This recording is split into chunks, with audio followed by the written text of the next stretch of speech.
Ladies and gentlemen, welcome into Red, White, and Bills. We got a special show for you. Whenever you're watching this is pre-recorded, so if we don't answer your comments in the comment section, it's because it's pre-recorded.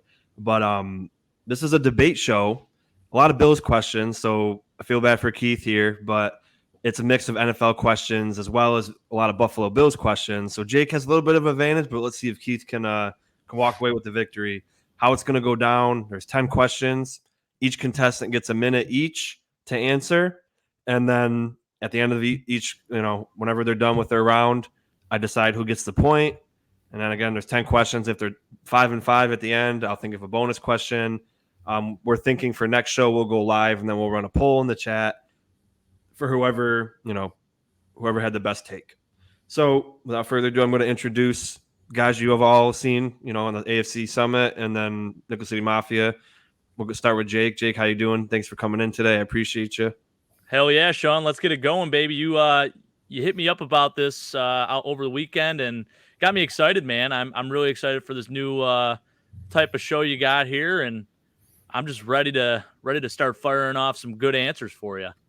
I appreciate that. And then, before I introduce Keith, I couldn't think of two better guys to start the series with than two of the guys that are the most into into their teams as far as history goes. And I've been a Bills fan since I was like 6, but Jake goes back like 20 years and the things I don't even bother to visit. Same thing with Keith. They know a ton about football. Not that everyone else doesn't know about football, but these two are really, it's like they're a whole book of knowledge about everything sports. So it's going to be interesting. It's going to be hard for me to choose who wins. That's why I want to do a poll next time. But so I guess, how about this? I'm going to see who goes first. I'm going to write down a number between 1 and 15, and whoever gets closest gets to decide if they go last or first for the first round. So, Jake, you pick a number. I got my number written down already. Let's go 4 for James Cook. Okay. Keith, what's your number? I will go 1 for Tua. I knew you were going 1. I knew the number was 9. So, All right. Jake gets the decision. You can start off with the first question, or you can let Keith go, and then you have a little bit of time to think about your answer for the first question. So I'm rolling right into it. Let's go, baby. I'm ready. Okay, let's get the clock started in a second. The first question is, what was your surprise of week 1? And it's NFL in general. I'm going to start the clock in 3, 2, 1, go. Well, I'd be remiss if I didn't include my Bills on this, but my biggest surprise of week 1 was the fact that the top 3 dogs in the AFC all lost. And they all didn't look great. Now, I will give the Chiefs a little bit of a pass, obviously with Travis Kelce being out, Chris Jones not in the lineup. Makes things a little difficult. And I think Pat Mahomes still played his ass off. He didn't get a whole lot of help, but it is glaring because injuries happen. And let me tell you guys, if this happens down the road, come playoff time, the Chiefs are in trouble. So then you have other teams like the Bengals and Joe Burrow, who didn't show up, even though he just signed the largest contract in NFL history. They didn't look great either. And then, of course, our Buffalo Bills on Monday night, just absolutely, I think overall the team played okay, but our Lord and Savior, Josh Allen, had a really tough one. But I think all 3 are looking to rebound, but that was definitely my biggest surprise of week 1. All of those teams starting 0-1. Oh, Sean, you're on mute. Perfect. I figured in the nick of time, though. That was pretty good, huh? Yeah, I figured instead of like interrupting and saying like, okay, you got 30 seconds, I just show you so you guys can get a thing. Great points. It's going to be hard for Keith because you covered a lot. So Keith, same question goes for you in 3, 2, 1. The floor is yours. Well, when you first asked the question, Sean, my knee-jerk reaction was to say the way the Bengals performed against the Browns this week, because you just didn't see that one coming. Joe Burrow signing the richest contract in NFL history and then comes out and falls flat like that.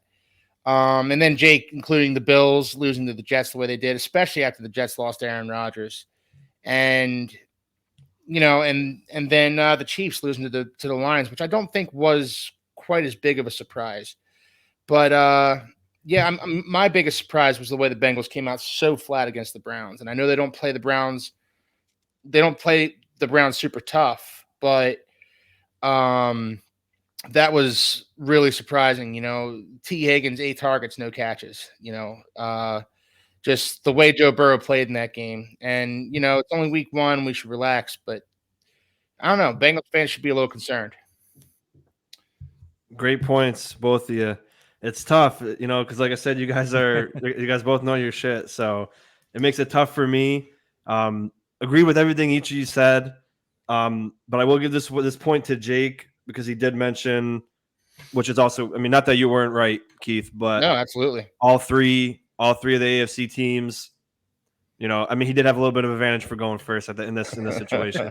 But see, we thought it was going after you have the advantage, right? Yeah, but all three. Keith gets to go first. This next question, but it's a Bills question, so I like it.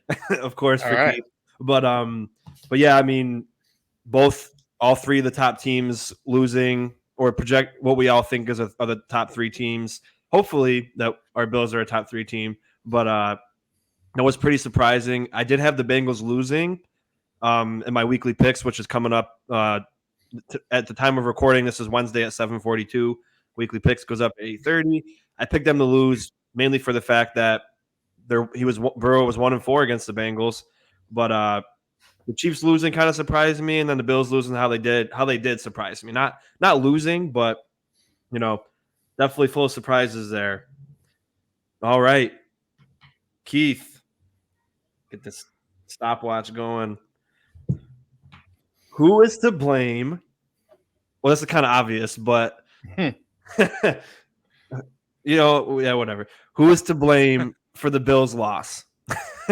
And before you go, obviously we can preface it with obviously Josh Allen was the reason for the loss. So I mean that's a given. But besides Josh Allen, who do you think was the reason for the loss? 3, 2, 1, go. I'll be honest with you, Sean. I put this loss on the coaching staff first and foremost, even before Josh Allen, because when it comes to that game, they just didn't seem to be prepared. They didn't seem to be prepared for what the Jets were throwing at them. And for the most part, I was watching your show earlier on the day, Sean, and for the most part, the Jets didn't throw anything super nuanced at them. They didn't throw anything that they shouldn't have been able to handle. But, Josh Allen obviously deserves his part in this. He threw into double coverage a bunch of times. Jordan White had 3 interceptions. You got to be kidding me. But I think the coaching staff, Ken Dorsey in particular, to be honest, I don't think that the Bills were prepared enough. I don't think they were imaginative enough on offense. And I don't know that they did enough to stop Breece Hall and the running game when it came time, once Aaron Rodgers went out. And you guys always play it close. Maybe we'll put it to 1.5 minutes next week. But I thought it was like 2 minutes was too long, but 1 minute might be perfect. But good points there. Jake, same thing to you. 3, 2, 1, go. Yeah, it's hard to deny the fact that our Lord and Savior, as I mentioned, Josh Allen, didn't have the greatest game of his career. But, if you want to point to another area of concern, definitely the special teams. I mean, essentially, it did lose us the game in the end. So I'm going to say number one reason, of course, was Josh Allen, because all he had to do was be a game manager. And that's something that Anthony actually worded this well. He said Josh is allergic to just conservative play. He doesn't always like to just take the easy dink and dunk. And when he does, he gets into a rhythm, then he almost gets bored with it. But the other flip side of this is the fact of the matter is we did officially lose the game on a punt return touchdown to Xavier Gibson. Now, I know that it should have been technically brought back because there was a tripping penalty, but our special teams all day long really did not look good at all. So that is an area of concern for me. It's not the biggest area of concern, but it can come down to winning and losing a game. Oh my gosh, you guys are just it's close, man. That's close. Pushing it. Maybe I gotta not show you the time, but I mean, again, both of you great points. Neither of you are wrong, and that's what's great about a debate show. I'm giving this one to Keith, but I will push back a little bit. I like that he brought up the coaching, but I blame the coaching not in the sense of the play calling or things like that, but when Josh started to unravel, McDermott wasn't in his face. Dorsey didn't say that I know of. Dorsey didn't say anything because he did the same thing 2 more times. Special teams is very important, but I think it shouldn't even have came to the special team. I think that after that first boneheaded interception, because the game plan worked. I mean, Keith saw it. I mean, in the film study, everything was fine. The underneath stuff was fine. He was taking the check downs. We were driving down the field, constantly. And then you made that decision because the underneath was open to go deep when you didn't have to. So that I blame on the coaching, and we'll just see if they fix it. But yeah, special teams is definitely an area of concern for me as well. Because I'll also say this though, Sean, is that Sean McDermott is a defensive coach, and he should have had a field day against a quarterback like Zach Wilson. He should have made Zach Wilson's life a living nightmare, and that didn't really come to fruition. Yeah, nope. Unfortunately, we're knotted up at 1 apiece. I promise I'm not just going to go 1 for 1 and make it a tie. I'm also giving Keith a little bit of a leeway because he's not a Bills fan, and gotta give him a little bit of understanding there. But number 3, Jake, you're up first this time. 1 player. Which Buffalo Bill surprised you the most, offense or defense or special teams? 3, 2, 1, go. I'm not going to say Josh Allen. I think the Jets have had his number for a couple of years now, or I should say probably the last 3 games, really. So I'm going to go on the defensive side of the ball and talk about our newly signed Leonard Floyd. This guy he has been playing his best football the last 3 seasons, realistically, numbers-wise and everything. But he looks so comfortable in this defense.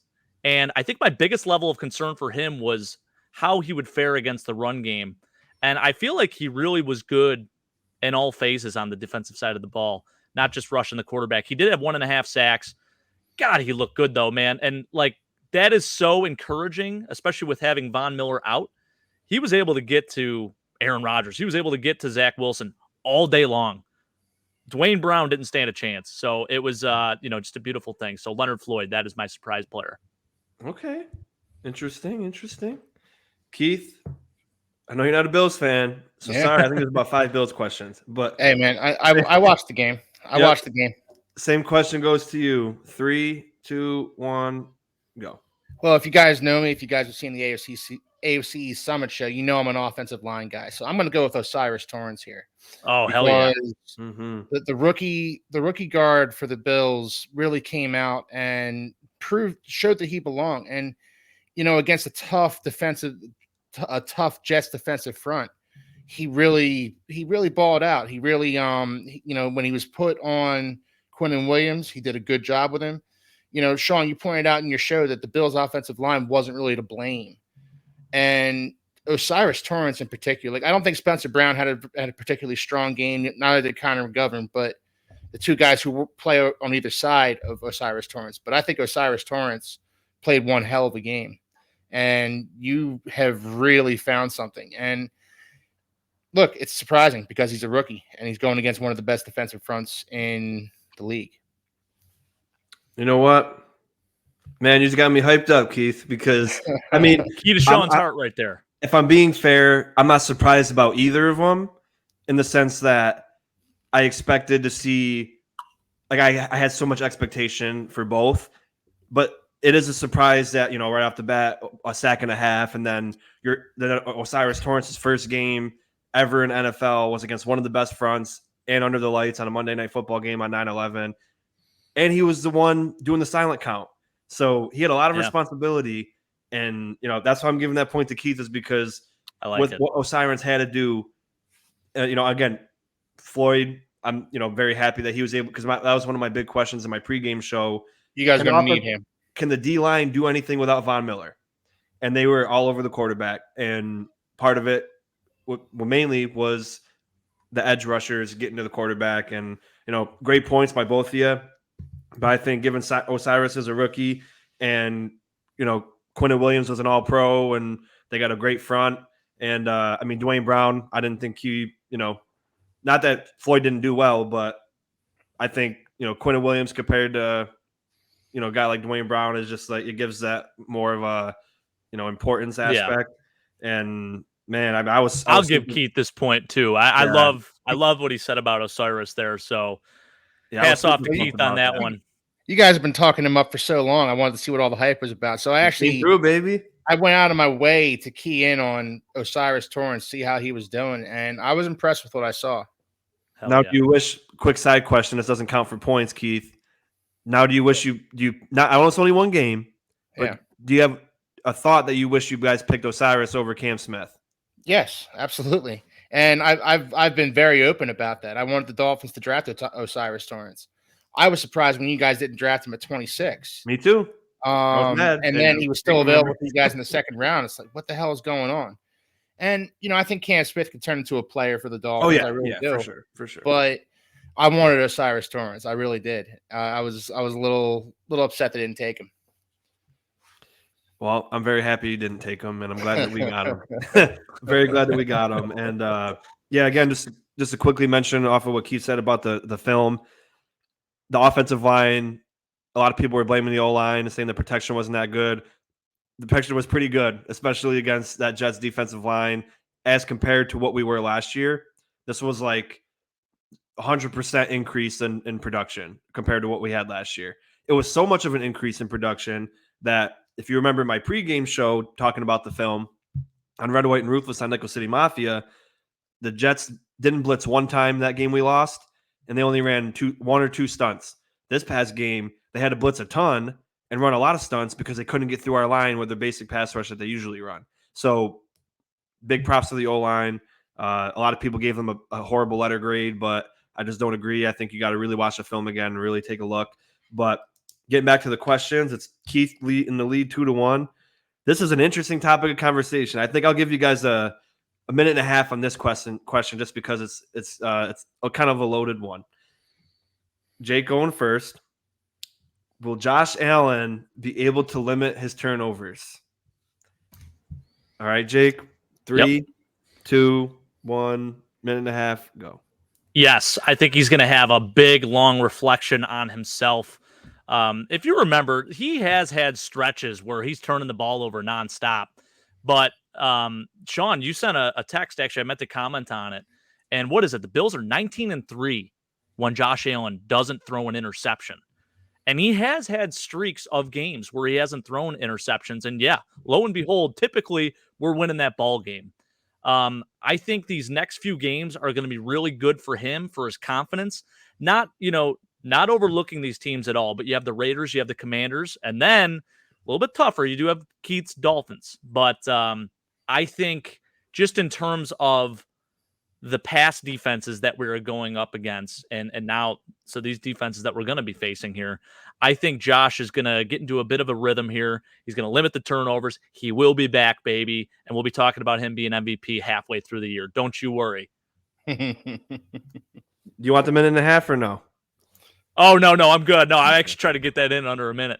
So okay, well, I guess since you didn't take the minute and a half, Keith, you're more than welcome to take a minute and a half. But if you don't think it takes a minute and a half, you can go ahead. 3, 2, 1, go. So can Josh limit his turnovers? Yes, he can.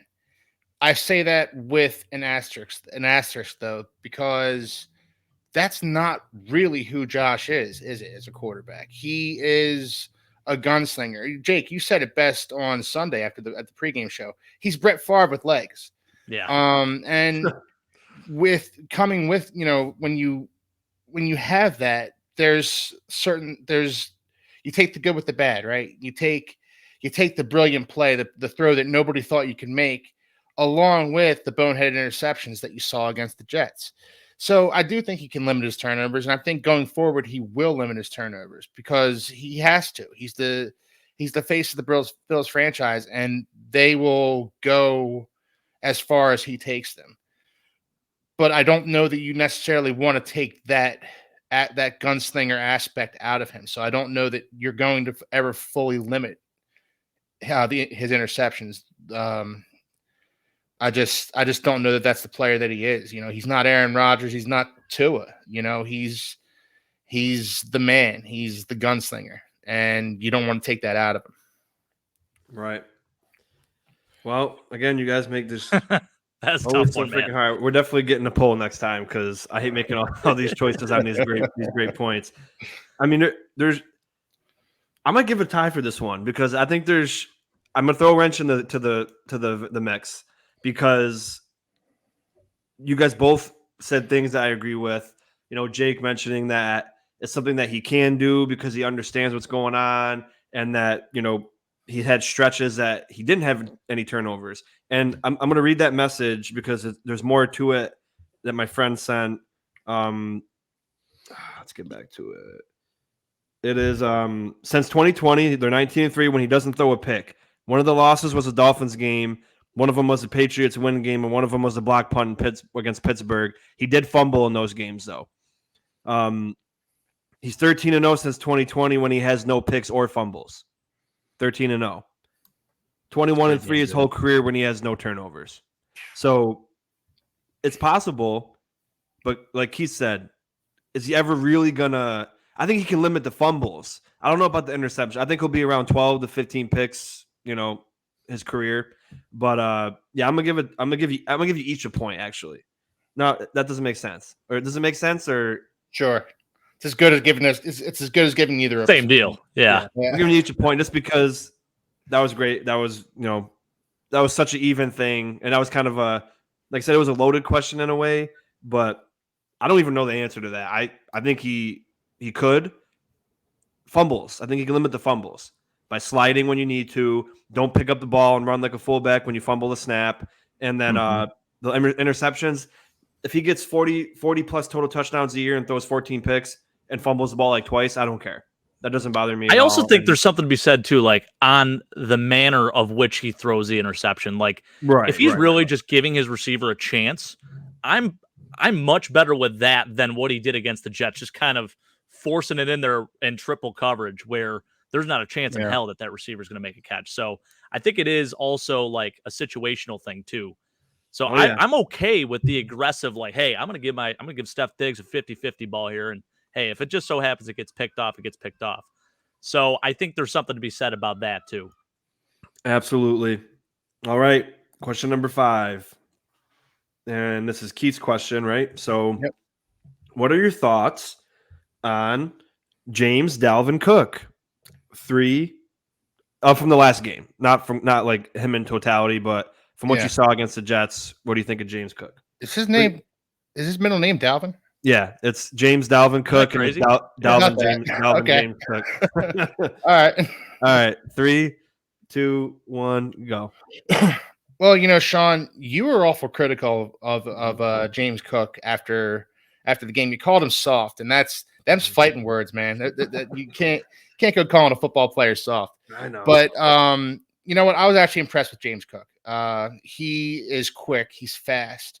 He hits the hole well. And, you want him to lower his shoulder more often, but, that's not the back that he is. We're not talking about, a Mike Allstott here. We're talking about a guy who was built to catch the ball out of the backfield and, make guys miss in space, not, run over, linebackers and safeties when you get the opportunity to. So if you're James Cook, it's more of a self-preservation thing to run out of bounds when you're dead to rights. And I don't have a problem with him doing that. I don't view him as soft for doing so. Right on time. Fair points. Pretty good points, as always. I don't expect anything less from Mr. Keith over here. And before we continue, I put it in the chat yesterday. I don't think you answered. When it's Doll fan of a team, right? Okay. Just wanted to make sure because I don't even know how to spell Dolphin. It's the same spelling, right? Yeah, just replace the A with the I. Right, but I figured that was your play on words. So I just wanted to make sure that that's what it was. So, all right.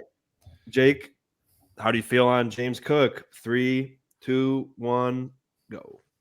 I was super impressed with him. I wanted to use him more, to be honest with you. He was great in check down situations.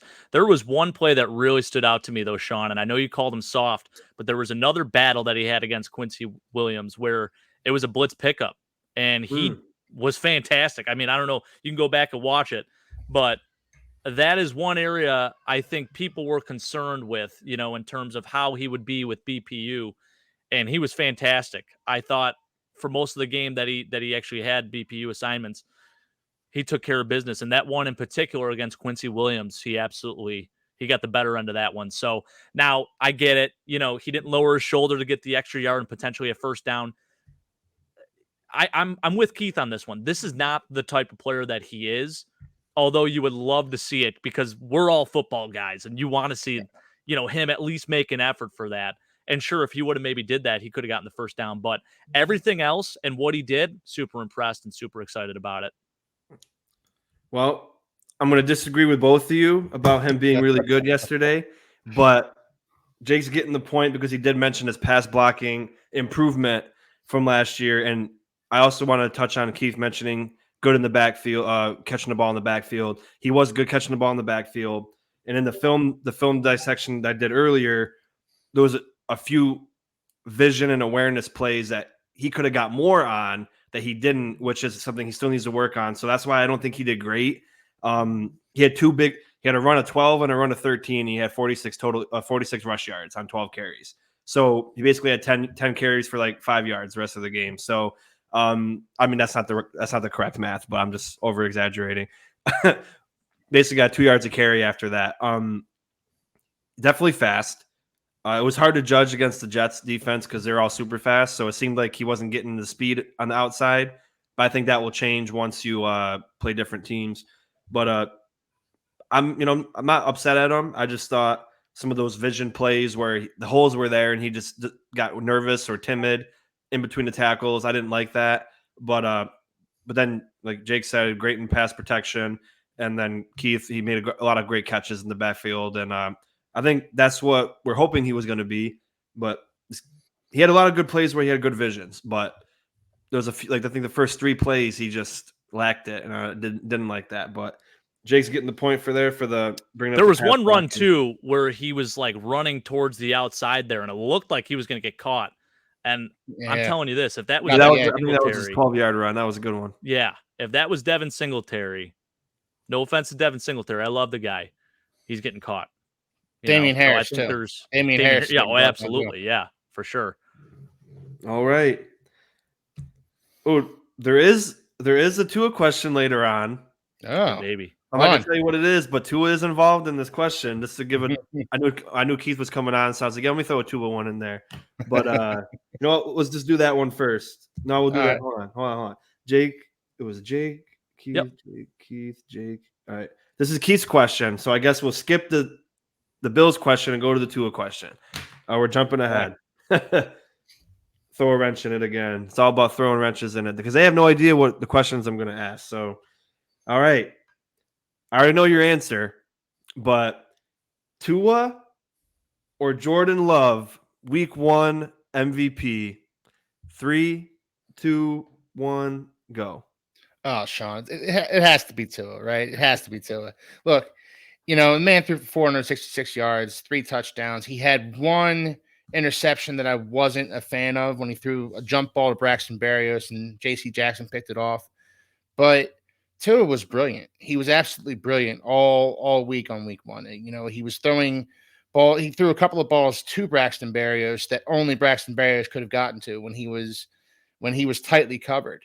And that throw at the end of during the final drive that he made to Tyreek Hill where he's stepping up in the pocket, 47 yards in the air on a dime, right in stride, hit Tyreek Hill on 3rd and 10, no less. Look, Tua was the MVP, and he went up against the Chargers team that, Jordan Love played well, but he went up against the Bears. Tua went toe-to-toe with Justin Herbert and came out on top. He is the MVP of week 1. Jake, same question goes to you. And you can pick the same guy, just so everybody in the chat knows they don't have to pick against each other. They just have to bring a better point than the first person if they pick the same guy. Oh, hold on. I am gonna pick the same guy. 3, 2, 1, go. I'm gonna pick the same guy just on account of it was Tua versus Justin Herbert, and that was such a debate going into that draft that year of whether the Dolphins should take Justin Herbert and whether they were out of their minds for taking Tua. Also, man, you got to give it to Tua. He has something in him. He has this clutch gene where he's used to winning. He's been in these big game situations. I mean, shoot, as a freaking freshman, he goes out there, replaces Jalen Hurts, and wins a national championship. Like, that's something you cannot teach a quarterback, and something that I'm really hoping that Josh gets better with. I think he has it. I think it's getting there.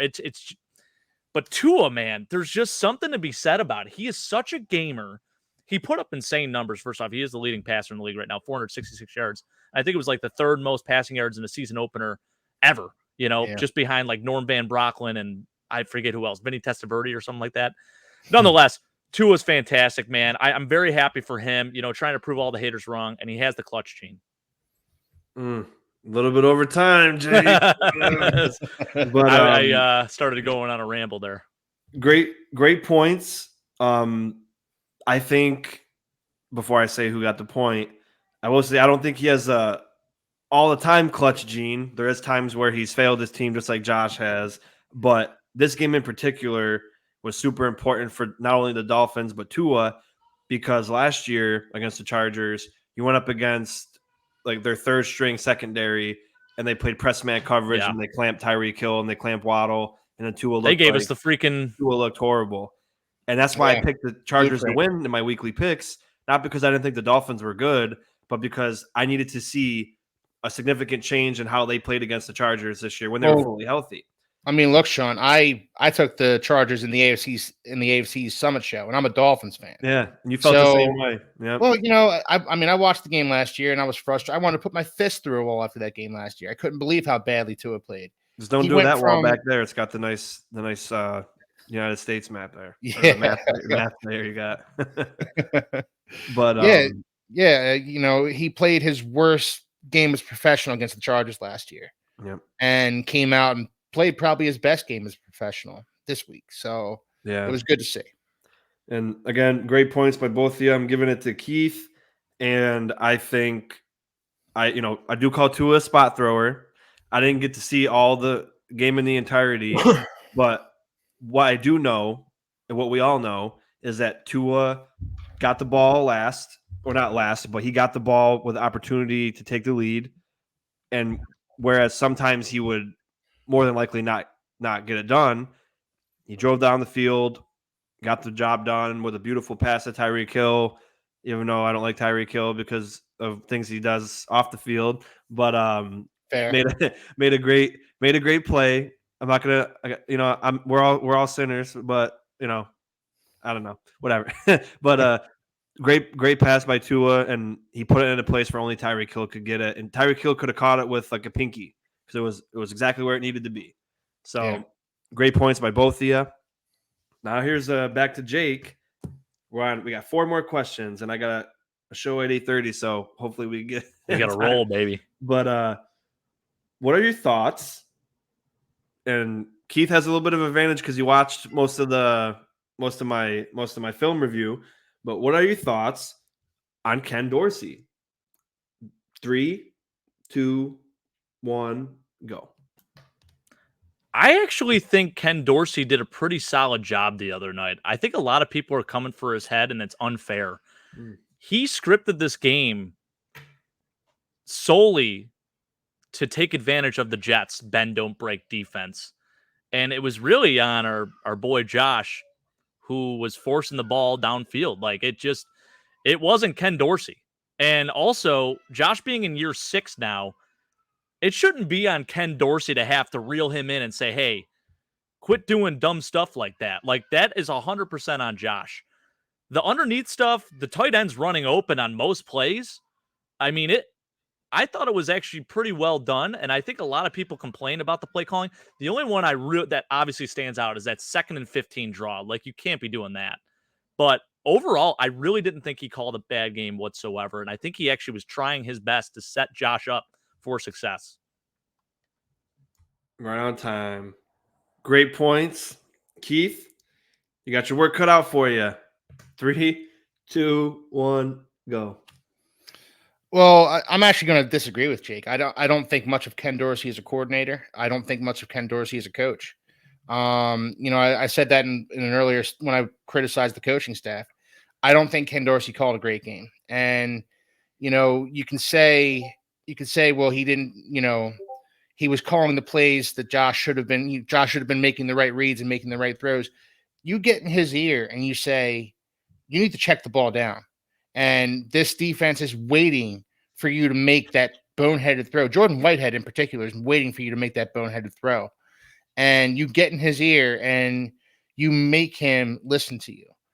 And by not doing so, Brian Daboll would have put up with this. Brian Daboll, when he was with Buffalo, he was really good at reining Josh in. He was really instrumental in Josh's development as a quarterback. And I feel like Josh has regressed in some areas under Ken Dorsey. Another right on time. Great points. Again, great points. As far as Dorsey as a coach goes, last year it's hard to judge just because first year coordinator. So you kind of throw that away. And when you look at this game, Keith does bring up a good point of from what we know, and I'd say the same thing, doesn't seem like he took Josh and was in his ear and said, "Hey man, that first one was stupid. Don't do that stuff." And they did the same thing again. Literally the same. It was the same thing. Literally the same location. And then the third one was another stupid read. So I don't blame Dorsey for the execution on the field. I do blame him afterwards, but I do give Jake the point here because a lot of people are giving Dorsey shit for the game and trying to put some of the blame on him for the plays. And I do put the blame on him for not taming Josh and saying, "Hey man, you're being an idiot." When I was in high school, I had coaches saying the craziest shit to me. Like I was in the Army again before I wasn't even in the Army. And I was like 17 and 15 years old. And they were saying like, "I'm going to freaking rip your guts out and freaking destroy you." I'm just like, "Oh my God, I'm a freaking child." Like They all talk like Vontae Davis too. Yeah. One of my linebackers did. He had slicked back hair. He was in a biker gang. His chest was like a big barrel chested guy. His biceps were probably 20 inches, and he had the highest pitched voice I ever heard. But that's awesome. He get his hands on you if you did something good. And I'm just like, they just start shaking you. And shit. I'm like, oh my God, I'm not gonna make received. Did stuff that you can't get away with today, right? Yep. Yeah. But he was I love the guy. He was a great coach. He gave me opportunity, and I ran away with it, and it worked out good. But we don't know. I agree with Keith about Dorsey not reining him in because I'm going to assume that he's not. But again, he's not on the field, so we can never know for sure. But again, the Jake's getting the point on the fact of Dorsey called a great game to win this game. And when we dissected the film, all of Josh's mistakes.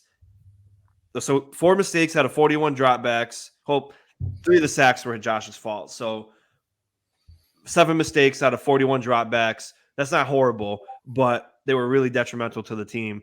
And but the game plan worked.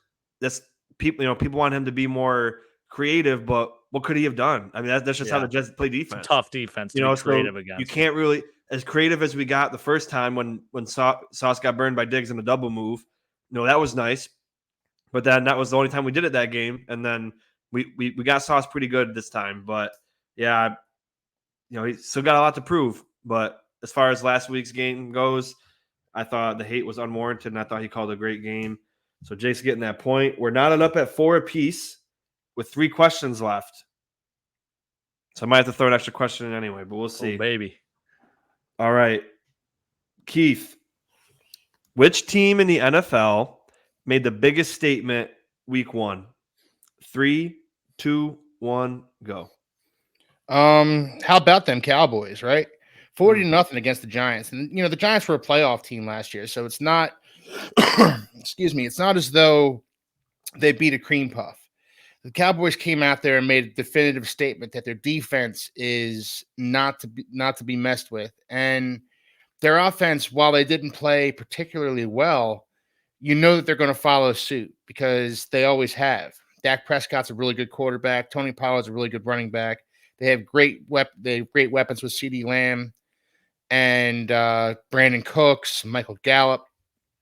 But here's the thing. Cowboys offense didn't play particularly well in that game, and they won 40-0. You know how hard it is to shut out a team in the NFL these days? Oh yeah. It's just insanely impressive what the Cowboys did to the Giants on Sunday night, just dismantling them in every possible way. Oh yeah, that was absolutely embarrassing. Jake, 3, 2, 1, go.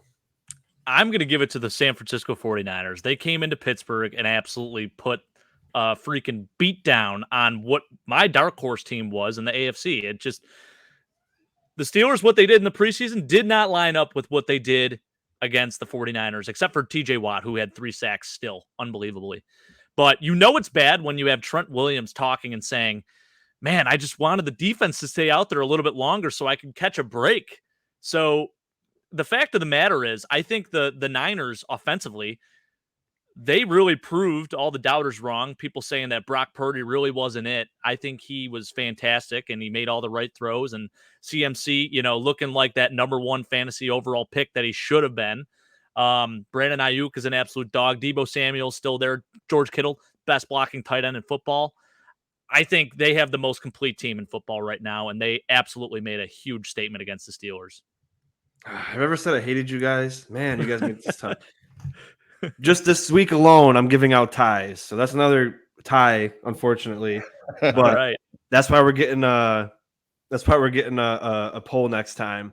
But wow, great points. And I was surprised at how the 49ers destroyed the Steelers, a Mike Tomlin coach team. I was I knew the Dallas Cowboys would win, but I didn't think they would make the Giants never want to play football again. And that's what they did, which is awesome. I mean, that's just incredible. But and that defensive line, everyone thinks the Jets defensive line is the best.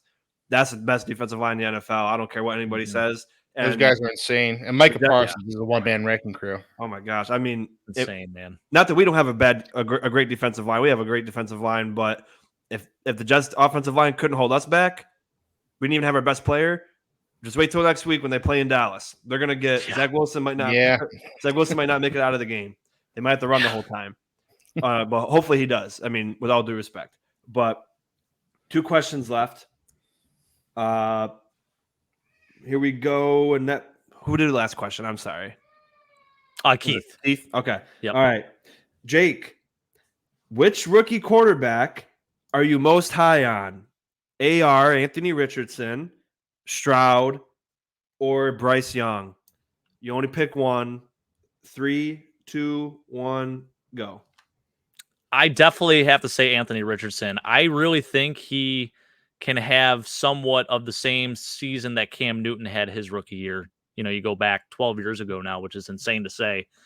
I really liked what he showed in that game against the Jags. I think a lot of people wrote the Colts off and didn't think the receivers would, even sniff 50 yards. Michael Pittman with 97. That offense actually looked functional, and they didn't have Jonathan Taylor either, which would have been even better. I mean, a rookie's best friend is a great running back. So I love what he did. He came out there with some swagger. He had a rushing touchdown, and sure, he may be guilty of taking some hits that he probably didn't need to as well, but that's the type of game that that's the type of game that he instills, and that's who he is. I thought he had a lot of really good throws, and it was extremely promising. So I think the Colts have a really bright future with him as their quarterback. Nice points. Keith, same question. 3, 2, 1, go. I'm actually going to agree with Jake on this one. I thought Anthony Richardson was really impressive. The plays that he made, he did remind me of Cam Newton, as a matter of fact. Slightly faster version of Cam Newton, really. He did have a bad interception, where he just, Josh Allen-esque, if you will. Mm-hmm. But he played well. He availed himself really well. And Bryce Young and CJ Stroud both had very uneven games, whereas Anthony Richardson came out there and showed that he belonged. I was personally in favor of Anthony Richardson getting a redshirt season. I thought the Colts should have started Gardner Minshew. And turns out I might have been wrong about that, because Anthony Richardson went out there and played a good game. It's a long season. We don't know what else is going to bring, and he probably has a lot of welcome to the NFL moments in his future this year. But based on just last week, it's Anthony Richardson. I'm going to disagree with both of you, and I'm going to say CJ Stroud for me. Going against a great Ravens defense, he didn't have any interceptions, 260 yards, 240 yards, no touchdowns, but I think he's well put together. Bryce Young, I'm not low on him, and AR, I'm feeling pretty good about him as well, but just got to see. I think he could be a guy which it could be completely wrong, but could have a good game and then just be like a streak of bad, just like Josh in his rookie year. Could be streaky, and I think Stroud is just poised and well put together. You guys aren't wrong. It's just I'm just gonna go with Stroud, and we'll see how it turns out. But these guys got good opportunity. Instead of giving you both a point, I'm just gonna not give either of you a point just to make it fun. Fair enough. Not that it wasn't good, but it will make this last round interesting. And I gave you both a point a couple of times. Now I'm going to take one away. But great points, though. I think Anthony Richardson had a great game against the Jags team, a division opponent. He did get banged up too, and then I don't know if he came back in, but he did a lot of good things in that game. Which after that game against Buffalo, a couple series, he didn't look too good. And then he came out and looked pretty good against the Jags. All right, Keith. Right? This is the last question, baby. Yep. Big question. Yep. It's all on the line. It's tied 5-5. Question number 10. Everyone's probably wondering what the heck is going on. I gave a couple tiebreakers because it's hard, okay? It's hard to have two great minds and me make this decision. That's why we're doing a poll next week. But who are your way too early offensive and defensive rookies of the year? 3, 2, 1, go. Well, offensively, I'm going with Bijan. He looked explosive. He looked super impressive right out of the gate with the Falcons. He really availed himself. He really availed himself well. I mean, Algier got all the goal line carries, but Bijan got them there in between the 20s. And I think there's more success for Bijan in the future. And, him and Algier are going to be a great 1-2 punch. And defensively, the player who actually really impressed me, and I think is going to be even more impressive going forward, is actually Christian Gonzalez for the Patriots. He now he had an uneven game against the Eagles, but you know what? He was put up against AJ Brown, one of the most physically imposing receivers in the league, and came out of it looking all right. And played AJ Brown really well. So I think that if Christian Gonzalez continues to progress the way he should, he'll be defensive player of the year, defensive rookie of the year, I should say. Jake, same to you. 3, 2, 1, go. All right, I'm going to have some different guys here. So, offensive rookie of the year, Zay Flowers, 9 catches, 78 yards. Guy looked the part. And, of course they signed Odell, but you had Mark Andrews out of the game. Who was going to be the guy that Lamar could go to and step up and make a real difference? This guy did it all. Yards after the catch. He was able to stretch the field a little bit. His route running is fantastic. Everything I said he was going to be, Steve Smith 2.0, no big deal. But I really think he has a shot at this. I think they're going to keep feeding him left and right. On the defensive side of the ball, I was super impressed with Emmanuel Forbes for the Washington Commanders. Not an easy task. He starts his first game.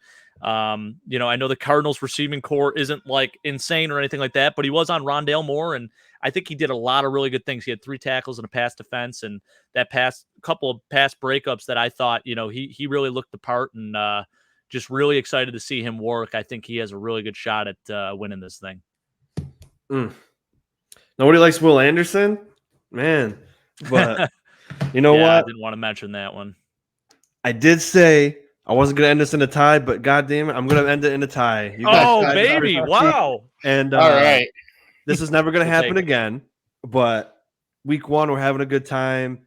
Great guys up here and a hell of a lot of great points. And sorry to take the Lord's name in vain.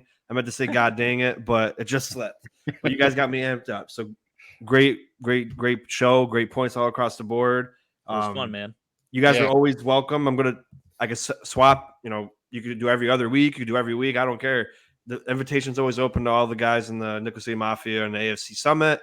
So, yeah, I mean, we're gonna wrap it up here because it's 8:26 and Brett hasn't got the invite yet, so he's freaking out. So thank you guys for tuning in. Next week, you guys are gonna be deciding who wins the debate. It might not be Jake and Keith up here, but give these guys a round of applause. The first ever Red, White, and Bills debate show. I appreciate you guys for coming out. Thanks for having me on, Sean. Of course, anytime. Keith, love that you were my opponent, brother. You always come with the heat, man. So you did it was great, Jake. I love going up against you, man. It's great. Oh, we're gonna have to have a rematch one of these days. But like I said, you guys are always welcome. I'll put out the volunteer list close to next week, and we'll figure it out. But go Bills, and see you next time, Bills, baby. Sounds good. Have a good night, guys.